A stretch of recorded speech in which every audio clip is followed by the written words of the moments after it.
Look,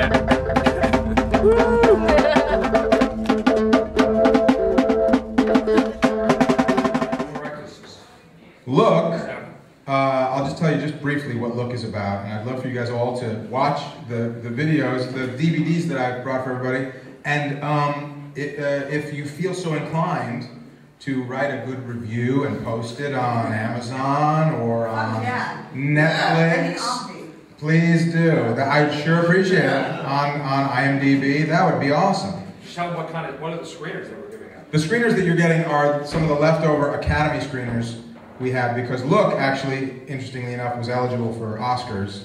And so when a movie is eligible for Oscars, everybody in the Academy gets a free copy.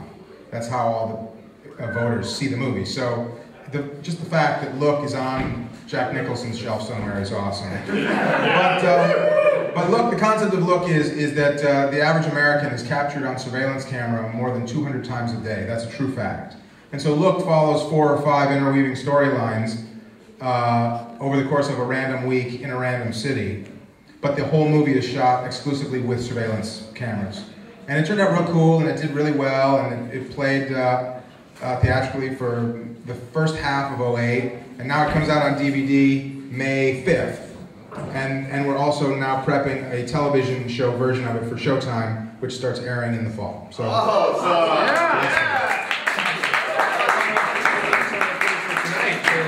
please, yeah, some of the footage from all the cameras. We have surveillance cameras all over the theater, so this might be in the Showtime. He's going to provide all the footage to me, and maybe I'll be able to find a place to put it in the show. Yes? Is that anything like Francis Ford Coppola's The Conversation?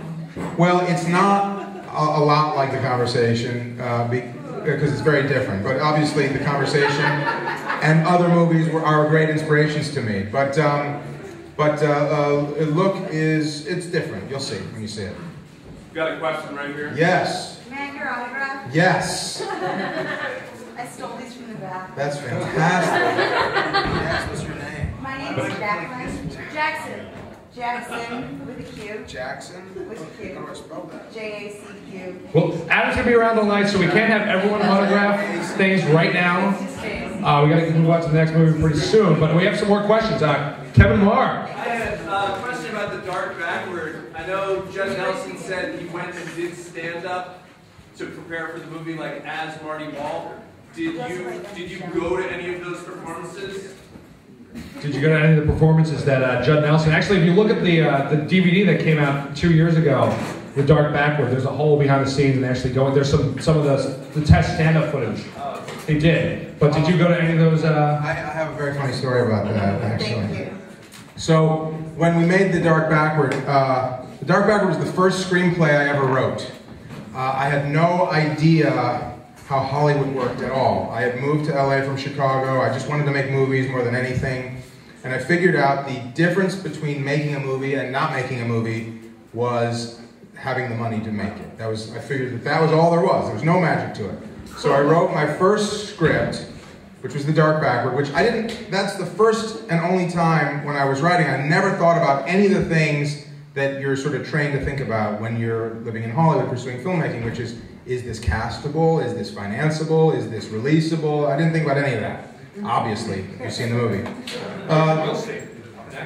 Which you will see. So I wrote this movie, and I just started knocking on doors trying to get money, like rich lawyers and doctors. I was just like, hey, you're rich, you should finance my movie. I would like go to the Yellow Pages, whoever had the biggest ad, I would go to their office and say, do you want to finance my movie? And one lawyer who was particularly generous with his time, I don't know why, sat me down and said, you know, this is not how you get a movie made.